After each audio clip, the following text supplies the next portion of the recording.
All right, everybody, welcome to the first post-game live stream of JetCast. I wanted to win this game. I really did. And I thought we had it under control there for a long time, especially after the first half. It was 19-17 going into half. I thought we were in complete control of the game. And of course, it comes down to mistakes. That Gibson fumble was the whole game. Steelers get the ball late down in our zone, and 10 points in the matter of 14 points in a matter of 4 or 5 minutes. That's a pretty big swing. But we came back and we fought and we went down the field again. And Justin Fields walks into the end zone, high stepping basically because no one's around him. It was an exciting game, and my expectations for this game for the season were pretty low. I wanted to at least see competitive football. I wanted to see a competitive football team for the first time in decades. And guess what? We actually did see that. There are definitely a lot of positives to take from this game. I think more so than the negatives of losing the game. The Steelers are a good team, and we took them right to the brink, right to the edge. I am happy with the way Aaron Glenn coached this team. I am really happy with the way Tanner Engstrand called plays on offense. This is an offense that I don't think we've seen in a really, really long time. They're able to run the ball effectively on a very good defensive line in the Steelers. Justin Fields definitely has a lot of chemistry with Garrett Wilson, and of all people, Jeremy Ruckert. I got to look at the stats, and we're going to go through the player stats in a second, but Jeremy Ruckert, if I scroll down here, 2 catches, 16 yards, averaged 8 yards per catch. Out of nowhere. I did not expect Jeremy Ruckert to do anything in this game. So let's get into the exact stats. So Aaron Rodgers, 22 of 30, 244 yards, 4 passing touchdowns. I think 3 of those touchdowns were over Brandon Stevens. Brandon Stevens had a horrendous game, giving up touchdowns, pass interference, and then dropping an interception. There were 2 interceptions, completely dropped by Jets D-backs, maybe 3. I think Michael Carter II dropped one. Right. And then you had that ball bounce around play towards the end where it could have been intercepted, and it's Brandon Stevens again. Brandon Stevens had a horrendous game. If I had to really blame 2 people for this, it would be Gibson, who I didn't think we should have kept Pritchett, and Brandon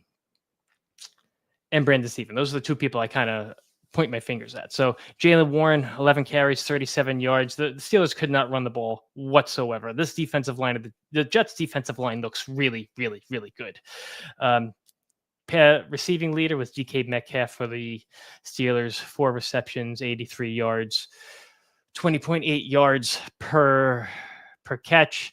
Calvin Austin, 4 receptions, 70 yards, and a touchdown. Jaylen Warren, 2 catches, 22 yards, and a touchdown. Let's get over to the Jets. Justin Fields, 16 of 22, 218 yards, 1 passing touchdown. He would add 2 more rushing touchdowns to that. Breece Hall goes over 100 yards, 19 carries, 107 yards, 5.6 yards per carry. Garrett Wilson, 7 receptions, 95 yards, 13.6 per catch, 1 touchdown. On the defensive side of the ball, we had Quincy Williams with a sack. We had Will McDonald with 2 sacks. He's starting off fast. And, of course, Xavier Gibson, 5 receptions, 5 returns, 143 yards, 28.6 yards per return. But, of course, that fumble, that cost us, I think, the entire game. So, football is a game of inches. It's a game of simple mistakes. And yeah, it was just so close. But again, I'm not all doom and gloom. I'm happy with the way the team played. I'm happy the way they responded. When they were down, past teams, Robert Saleh teams would just roll over. And that didn't happen this time. They fought back. They fought back on multiple occasions. I mean, the Jets led for the better part of the game, 3.5 quarters. They were winning this game until, of course, the mistake by Gibson. So let me know what you guys think of the comments. Let me know what you guys think of this game. What were your thoughts going into it? Did you think the Jets were going to come out with a win? Did you think that they were going to fall flat on their face? Aaron Rodgers, yes, throwing for 4 touchdowns is not good. This defensive secondary really needs to look at themselves. I thought Sauce Gardner, and I'm sure you thought Sauce Gardner was going to follow the number one receiver, and he clearly did not follow the number one receiver. You had multiple occasions where DK Metcalf was on Michael Carter II, or he was working on Stevens there. The safeties need help. Tony Adams is really, really, really a liability in that secondary. That's going to be the weak part of this defense, is that secondary. Breece Hall looked outstanding.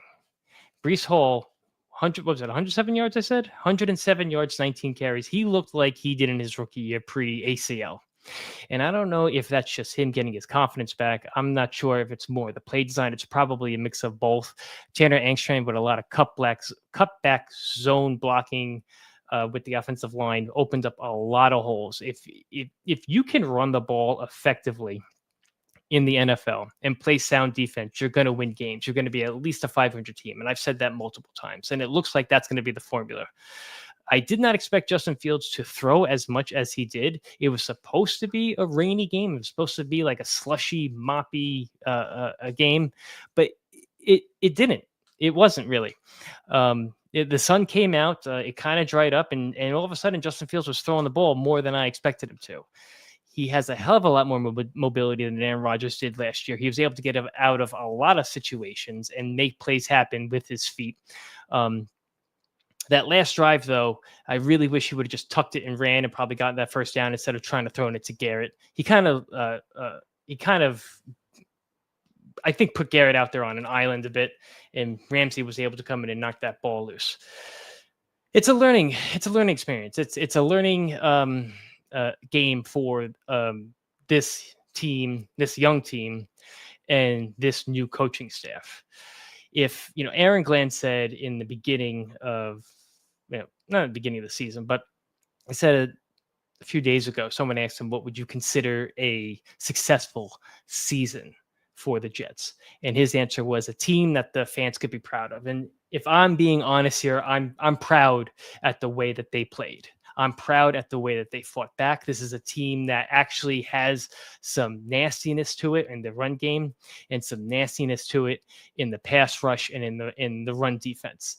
I think that, as the season goes on and you can scheme better for teams, I think the team will really settle in, and I'm seeing at least a 500 season. That's what I'm seeing. So let me know. Let me know what you guys think in the comments. PK says fire Gibson.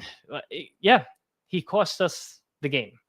If I had to point the finger at one person, I know Stevens played really badly, but if I had to point the finger at one player, it would have been Gibson in that play. I mean, you have to know what you're doing there. I don't even think I have to watch the replay, but he was not even carrying the ball right. It's like up high.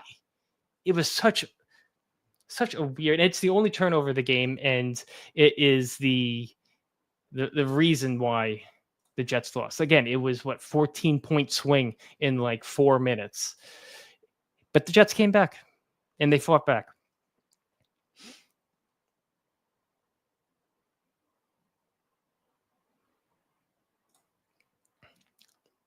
Hale Karate says a loss, but not a bad one. The offense looks so much better. It absolutely does look so much better. It looks like a modern offense. Nothing is clunky.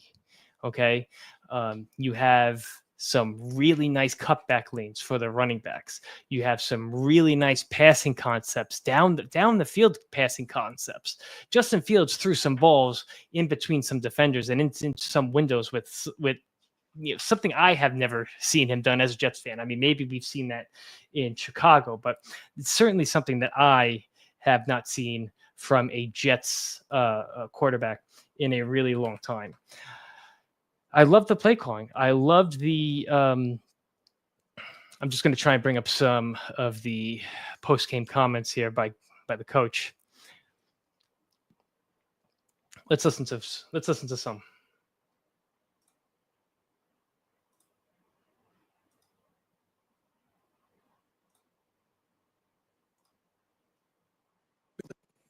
Exciting game. But I'm not into more victories. This was a game that, man, it was back and forth, a lot of fighting. I thought offensively we did not a lot of good things offensively that we can build on. The one thing to me that had to turn this game is, man, we can't have turnovers. We can't do it. We have to be a more disciplined team, right? There were some penalties that happened in that game that was true discipline issues. And again, that's something that will be addressed, because you will not be on the field with this team if you're going to cause us to lose games. You're going to cause issues like that. So we will get that addressed, and we got to continue to work. The one thing I told our guys, listen, we got Buffalo coming here next week. Damn good team. We all know that. The only thing we can do is get back to work next week. Exciting game. I agree with him.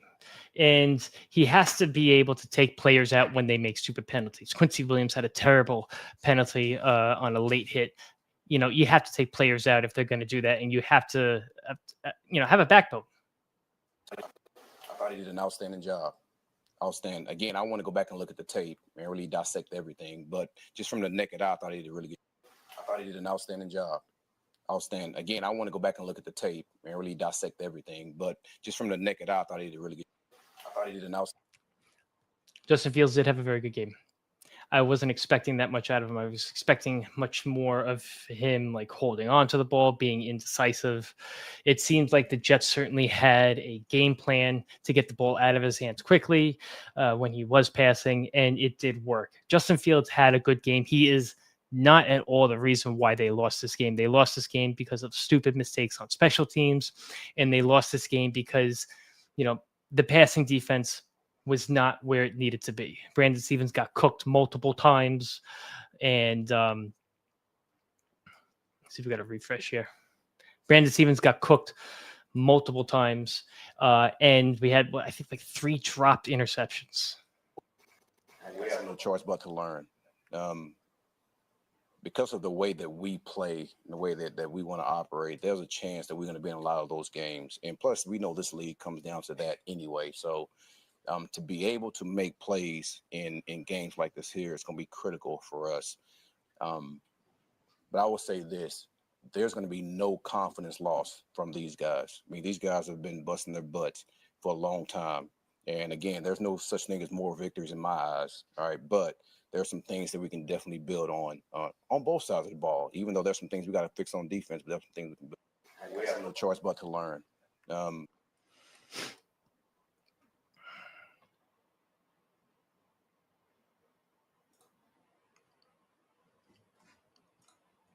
Kenny says they did look like a real team. They need to clean it up a lot, obviously. And that's honestly the one thing that I'm going to take away from this game. It's the one thing that it's one thing that I've actually wanted to see. I wanted to see this team be able to go down the field, score points when they're down, when their backs are up against the wall. And we got to see that. Seeing if I can get Ray to join us here. Oh, there he is. Hold on. Where is it? Yo, what's going on, fam? Jets fans, hope all is well. I got a lot to say. I'm probably going to take a different view, Pat, than most Jet fans in general. A lot of Jet fans are complacent. They're happy with what they saw today. I get that saying, but I'm going to keep it a buck here. Very simple. I am happy that the Jets are not the Jets of last season, but we need to address the elephant in the room, bro. We still had 7 penalties. Quincy Williams hitting guys out of bounds. It's all nice and dandy when we're in the preseason breaking down these games and you see, guys hitting guys out of bounds, being ripped out of the game. He's scolding the player, but he won't do that in the regular season. False starts, delay of games, calling timeout in the second half when you're probably going to need that timeout later in the game, which could have cost us there. Stevens, I mean, Muji could not wait to give this guy a massive contract out of Baltimore. He wasn't good with Baltimore, gives up over 100 yards today by himself on just 3 plays, drops the interception, gives up 3 touchdowns. He could have been solely responsible for this loss today. Another thing that we've spoken about on the channel, and I know I'm going off right now, guys, but another thing we've spoken about on the channel, Xavier Gibson returning kicks. We spoke about this week 1 against the Bills last year. It was nice that he returned it for a touchdown, but let's be real. This guy has not secured the ball in forever since he's been a rookie. In preseason, we've seen it, him muffing punts, him fumbling balls. It cost us a game last year, and it probably cost us today's game. The momentum was with the Steelers. However, the Jets offense continuously was able to run the ball down the Pittsburgh Steelers' throat. You get, after that big Rodgers drive, you get that fumble on the return, the turnover, the short field. That is what cost us today's game. And listen, it's not going to be a complete turnover. I get that. You can't just throw out all 53 guys and replace them with Aaron Glenn's guys. But you got to know that Gibson is not a secure ball carrier. We've seen it a million times. It's not anything new. It's not like all of a sudden he's fumbling. He had a fumbling issue in college, and it's reared its ugly head with the Jets. Too many of that stuff. Now let's get to the positives. Plenty of positives to take out of today's game. I'm not dumb. This offensive line is legit. Membu is a really, really good player already. Fashanu handled TJ Watt, the best pass rusher in the game, with ease. Although he did give up that 1 sack because he got out on his kick step too far, he played very well. And one thing that was good to see on the short yardage in the end zone early on, they ran right behind Membu, and that offensive line moved people, which they're going to have to do throughout the entire season. But towards the second half, what did Pittsburgh do? They started to rush and run blitz, and they tried to force Justin Fields to throw the ball down the field, which he did early to Garrett Wilson. It was great to see, but they couldn't do it to anybody else. Let's be real. It's Garrett Wilson. You have Alan Lazard as a healthy scratch today. Like, what is going on with that? I don't know. That clearly, there's doesn't make something. any sense. Look, clearly there's something going on with Alan Lazard that they don't like, and there were many times last year during Salah's years that Lazard was a healthy scratch. I don't think the guy is any good, and he must have some sort of bad attitude or something, because it's multiple regimes now where he's been healthy scratches. And I agree with you on Gibson. He is not that great. But was Pritchett really any better? I mean, who else are you going to have back there returning kicks? Right. I just want somebody who's not going to fumble and turn it over. Right. And I said that before. It was like a 4-minute time period there where you had a 14-point swing, and that's the whole game. You know, the Jets were in control of that game up until that point. If he doesn't fumble that ball, we probably win the game. I agree. If we don't fail on 2 separate 2-point conversions, we probably win the game. I mean, you said it before. You texted me. Why are we throwing the ball into triple coverage on a terrible play design? That is, right. I know where I'm going no matter what. You're running the ball fantastic. Just give it to Brees and just see what happens. You had Cam Hayward out on the play. Just run it right. Let me ask you this. Why are we the only team that has, let's be real, Justin Fields is a running quarterback. Maybe not run first anymore, but he came into the league like that. You've seen the kind of power he has, the ability to make guys miss. Why don't we try the tush push at all? Like, you have the quarterback, the prototypical quarterback that you would want to have to run it. Or maybe it's not even him. Maybe you have Braylon Allen get the ball on 4th and an inch. And I know we scored on the touchdown, the fake handoff, but when you need short yards, that's what great teams do. That's what Philly does. There were 2 instances where they had short yardage situations, and they did do a quarterback sneak. It wasn't a tush push, but it was a quarterback sneak to Justin Fields, and he got it both times. So it did work. They just didn't go about it that same way. But yes, if you're that close to the goal line, just hand it off to the back that's been running the ball down their throats all day. And there are positives out of this game. I understand the issue with the penalties. I think that's not only a combination of coaching, but just the guys that you have. It's the same guys every year. It's Quincy Williams, doing it every year almost. So, I mean, he can be a fantastic linebacker, but he is costing the team. I think I'm not that it's different with Salah. He had been here for so long, and it would continue happening. I'm not ready to get on Aaron Glenn yet about it because he still has yet to bring in, I think, his full consort of players that he would want to coach here. Right? He still has that old team for the most part. Yeah, and you know what? You also want to look at another positive. I thought Sauce played a great game today. I thought he was going to follow the number one receiver. Whatever happened to that? Well, you know what it is? They have a couple of really good receivers over there in Pittsburgh, and let's be real. The issue here's what happened. Let's call a spade here. Rodgers was finding out wherever Stevens was in the backfield, and they were targeting him. That's going to happen every game. Somebody's going to have to explain to us. I know it's early on, but he is what he is. Last year, and I know it's fantasy, so you want to say whatever. He graded out as one of the worst corners in all of football, and the Jets couldn't wait to give him money. Let's be real. He trips and falls on the big DK pass. Trips and falls on the outside on that swing pass. Drops an interception. And then he's got the big – let's be honest, too. The last stop of the game that the Jets got, that should have been pass interference. He was all over the guy, but we didn't get the call, fortunately.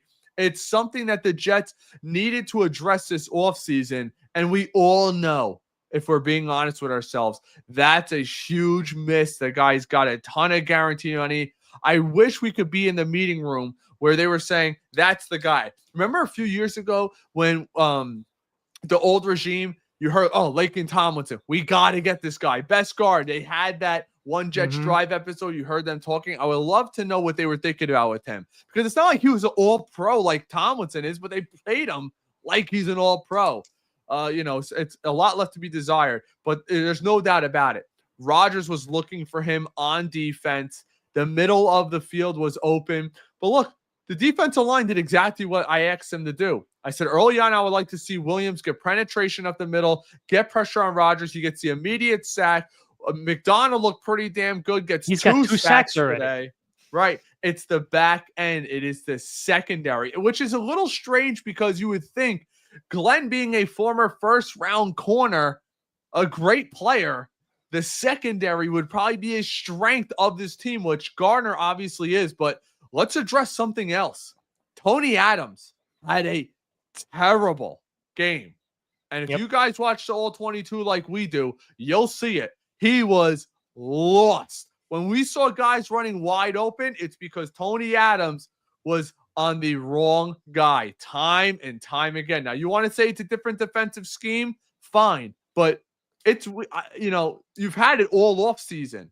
So, and this was the game to win. I'm not going to lie. It's a different defensive scheme. It's a different defensive scheme, but it's also week one. You have really no way to know what the Steelers are going to do. Same way the Steelers didn't have any way to know what we were going to do. Teams are always in a flux there in week one. Teams win week ones that shouldn't win week one games all the time. It's week one is such a crapshoot. And Aaron Glenn being a defensive back, you would think the defensive back room would be solid. But again, for me, I want to wait to see how he builds the defensive back room in his eyes, because we still have Tony Adams, which is still here. Yeah, they brought in Brandon Stevens. They only drafted one cornerback late, so it's going to still take time. But I saw a team that fought. I saw a team that didn't lay down. I saw a team that, got scored on by 14 points in 4 minutes, got the ball, went right down the field and scored a touchdown. I haven't seen that since 2015. In a decade, I haven't seen a football team do that in so long. And yes, I guess I'm more of a half glass full guy than maybe you are. But I guess maybe my bar for success this season in this game is just a little lower than others. I wanted to see competent football. And when Justin Fields dropped back and threw that beautiful pass to Garrett Wilson for a touchdown, I nearly ripped my shirt off and ran outside in the rain. That's how crazy I got there. So if you can run the ball the way they were able to run the ball against that good defensive line And we saw it a little bit in the preseason against the Giants. They were able to run the ball, and the Giants knew they were going to run the ball. The Steelers knew we were going to run the ball, and we still ran the ball down their throats. Something close to 180 total rushing yards. I think Brees had 107, if I'm not mistaken. If you can run the ball effectively like that, and you can play decent, sound defense, which is still, I guess, remains to be seen. 182 yards. Pat, look at the total yards. And play half. If you could run the ball and play decent defense, you're going to be a 500 team in the NFL. If you look at the stats of this game, the Jets should have won and should have won easily. Total yards, 394 to 271. You look at yards per play, 6.4 to 5. First downs, 23 to 19. Here's the big one. Third down efficiency. The Jets were at 50%, 7 for 14. The Steelers were at 4 for 10, only 40%. You look at total plays. The Jets played 8 more plays. Sacks. The Jets had 3 more sacks. I mean, it's the fumble. That's what cost it. That and the penalties. The Jets had 7 penalties for 74 yards. Pittsburgh, 4 for 26. So you had 50 more yards of penalties and a turnover. Even time of possession, 34 and a half minutes to 25. The Jets should have dog walked the Steelers, but they didn't. If I'm not mistaken, I'm pretty sure half of the penalties, maybe 3 or 4 of them, are more like procedural penalties. There was a delayed game. There was a few false starts. Those can get cleaned up, right? So if you cut if what was it? What'd you say? How many yards of penalties? 70? 74. That's almost a touchdown when you think about it. I'd be more because look, let's be real. That late hit out of bounds, I'm pretty sure it was 2nd and long. That would have been 3rd and 12, 3rd and 13. It was a loss on the play. Yep. Instead, it's a first down and 15 yards. That swings momentum in games. If you hold the Steelers to a 3 and out right out the bat, it changes the game. That's where it's like Glenn was so adamant. And guys, let's not forget, the Lions were the worst team last year when it came to those types of penalties. So we can't be surprised when we see it with the Jets. It's just very unfortunate because if you're going to commit penalties like that, you need the talent of the Detroit Lions. And let's be real. They forced Justin Fields to throw the ball. He did early to Garrett, but they started double teaming Garrett. And let's be real. If we're calling a spade here, Garrett must hold on to that ball at the end of the game. And if you want it to be really honest, he should have never thrown the ball. He should have never thrown the ball. Justin Fields should have ran that ball. Yep, 100%. That was, for anybody who's a basketball fan, that was a Ben Simmons with a wide open layup, and he throws it to Embiid in the corner. For anybody who's a basketball fan, just those things. And look, Pat, it's one thing if you're dealing with a rookie, 2, 3, 4th year.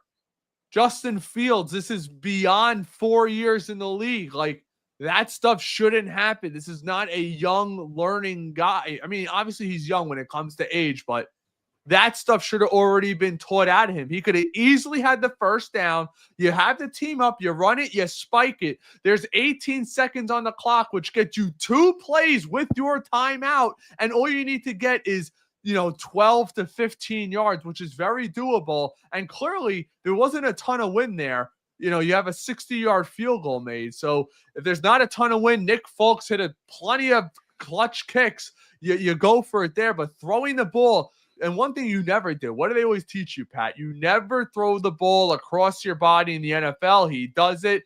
Garrett Wilson gets absolutely lit the hell up there, drops the ball, and the game's over. Certain things like that, that is frustrating because that's not going to get coached out of somebody. That is the last second. You either have it or you don't. And another thing, shout out to Aaron Rodgers. You did something you can never do for us last year when you had a zillion opportunities. You actually scored at the end of a game.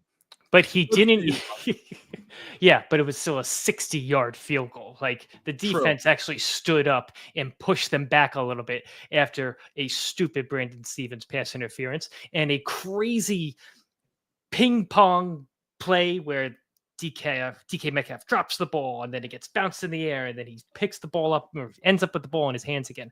But it should have never come down to Justin Fields having to throw the ball, make a decision between running and throwing the ball, right? Yes, Garrett needs to hold on to the ball. Justin Fields should have ran the ball, but it should have never come down to that because at the end of the day, Gibson should hold on to the goddamn ball on a kickoff. It should He have never shouldn't come be down. back there, Pat. How many fumbles did he have last year in muffs? Do we know? I got to look it up. But again, who's the alternative? I mean, I'm sure there was Anybody who can hold the ball. If you know you have you have a player that can't hold on to the football, get somebody else in the offseason. I'm trying to look right now. I would love to know how many muffs he had last year. Because now I'm really curious with this. Who do you put? You put Arian Smith back there, the rookie? In 2023, he had 5 fumbles. Last year, he had 4. 9 fumbles in 2 seasons, Pat. Yep. 9. Think how nuts that is. And he doesn't touch the ball ever. For a guy who doesn't touch the ball, has 9 fumbles. That is nuts. Listen, I'm not surprised if they switch him out with Pritchett. I mean, he's on the practice squad. At least he's not gone. He's got 48 targets and 9 fumbles. That is craziness to have him back there. It doesn't matter if he returns 1 out of every 25 kicks. That doesn't matter. You can't hold on to the ball. What'd you think of Jeremy Ruckert in this game? I thought he played well. We always knew Ruckert's potential was there. I mean, one thing that he's maybe he worked on his pass catching this offseason because he dropped a bunch of balls last year, but he played well. You can't, right? That's how you look at it? Yeah, I mean, he was a security outlet for Justin Fields in college. So maybe that connection is back. Yeah, Mason Taylor had a nice catch. Listen, there were some really nice throws by Justin Fields in this game. For people that saying he cannot throw, just hold on a second. We had that beautiful pass to Garrett for the touchdown. There were multiple throws where he's throwing it between defenders with a lot of heat on the ball. He can throw the ball. And the offensive line did not miss a beat with AVT out. Tittman, I mean, he's a good center. He may be a better guard. Josh Myers played fine. He was serviceable. And the rest of the guys, Fashanu and Membu, played out of their minds. So, again, got to try and say as positive as you can. Offensive line, if they can protect Justin Fields, if he could stand back there, take his time, because I guess he loves holding onto the ball. You can hold on the ball all you want if no one's rushing you because the offensive line is holding up, I guess. Right. He had time to throw back there, and it's a little surprising. Remember, Pat, they showed that one graphic. In the offseason, they added 5 guys with 29 combined Pro Bowl appearances. Very impressive. Jalen Ramsey made the great play at the end of the game. They added a ton of talent. That is a talented defense. Now, listen, we always know, anybody who's been watching the NFL long enough, everyone knows week 1 is when the upsets come because you don't know the scheme. A lot of coaches are moving, the players, who's a good link, who's a weak link, what can we attack here or there. The only thing that scares me is Stevens is not even an NFL corner, in my opinion, and he's going to be out there every game, no matter what. He's being paid a ton of money, and everybody knows after today where the Jets' weak link is. Why would you ever target Sauce Gardner? Why? They did a couple times saying he broke it up. Why would you ever even entertain that? You have a guy out there in Stevens who can't cover the double move, not good at tackling, and falls over him. Do you remember Eric Smith, the safety we used to have? A guy like that who falls over himself constantly. They play too tall so they don't have enough balance, especially on a wet surface like it was at MetLife. It's a recipe for disaster, but enough of that. Overall, you want to take away some positives. There's plenty of positives. They played, they fought, they came up short. I know a lot of Jet fans were rooting against the Jets. I don't understand that, especially this early. If you want this team to progress, I always say this. I want to see the Jets win because I want to know Aaron Glenn is the right coach for this team. It's nice to say, I want them to lose, I want them to lose, I want them to lose. If they win 3 games and then they have a whole nother coaching change, it doesn't matter what quarterback you bring in here. Look at what's going down with Tua and all them down in Miami. 30 yards passing at the half.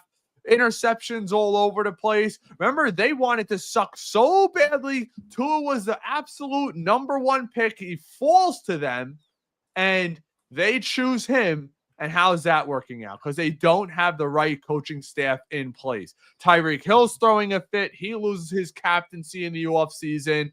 You know, at the end of the day, Josh Allen was picked dead last behind Baker Mayfield, Josh Rosen, Sam Darnold.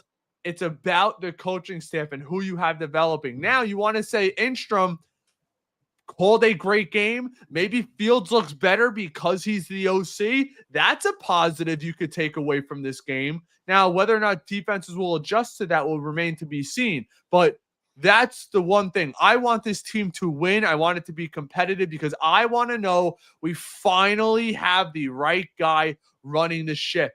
We went through Todd Bowles, Adam Gase, Robert Saleh, literally everybody. We haven't made the playoffs or won a playoff game. I'm in my 30s. I was just getting into high school at the time. I'm so sick of rooting for a team to lose. I refuse to do it now. It's just simple. There's one. Glenn's the real deal. And there's nothing in this game yet that I can point at and say that he's not the real deal. I think at least in the first half, he coached circles around Tomlin in at least the first half. In the second half, it was about 50-50. There's nothing that happened in this game outside of the penalties, which I think at least the procedural ones will get cleaned up, that make me say that Aaron Glenn is not the coach. So remains to be seen. But if there's any guy that they could have hired out of the crop of coaches that were available at the time, Aaron Glenn is that one coach that they could have hired that I think would rather die than see the Jets fail. He's the one guy that they brought. We haven't had a coach that cared, I feel like, cared as much about the team like this since Rex Ryan. Because Rex Ryan grew up around the Jets. Aaron Glenn, obviously drafted by the Jets. He cares about the team. I feel like, especially when they hired him, he feels like one of us. He feels like he's seen the bad times. He's seen the good times. And he knows what Jet fans, I think, feel because he went through it just like all of us did. So that's the one takeaway I can have here. If he's not the X's and O's guys, he's at least the emotional guy, and he's going to have these guys ready to play. They were ready to play today. How many times have you seen a Jets team show up and just not be ready to play? Get rolled in the first half and then just lay down. You saw it in the Steelers game last year, right? Right? They were, I can't remember. We were winning at half. We were coming close. They were winning at half. I think the Steelers cut it close with Russell Wilson going into the half. And then the second half came out and they just laid over. And that was it. I'm happy with the intensity. I'm happy that we got some sacks. I'm happy that they hit Aaron Rodgers. I'm happy that they were able to get pressure. And that's all good things that I want to see. You play good defense, decent defense, and you can run the ball the way they were able to run the ball. When the defense knows you're going to run the ball and still run the ball at that amount, you're going to win. You're going to win games. You're going to be at least a 500 team. And I think that's where I see this team as I sit here after week 1, September 7th. That's where I see this team, at least 500. Well, let's hope. Well, thanks for hanging out, guys. That is our immediate reaction. That is our emotional reaction. I'll have more of an analytical reaction as the days go on, get into the all 22. I'm sure we're going to see a lot of Tony Adams being lost. We're going to see a lot of Steve being lost. Again, I don't know if it's just the scheme, the Aaron Glenn and Steve Wilks scheme, or it's they don't know what the Steelers are doing because there's no tape on them yet. So that remains to be seen. But we're going to see a lot of good play and we're going to see a lot of bad play in that all 22. And we're going to break it down for you as the week goes on and as the season goes on. Ray, last thoughts? Yeah, it was a tough loss. I feel like I've seen this loss a ton as a Jets fan. Just stinks. A lot of positives to take away, sure, but I feel like we do the moral victory thing way too much in this fan base. That's just me. I mean, I think the defense did as much as they could with Brandon Stevens making his mistakes at the end of the day. I mean, they pushed 30 them back points, though, to Aaron Rodgers. Field goal.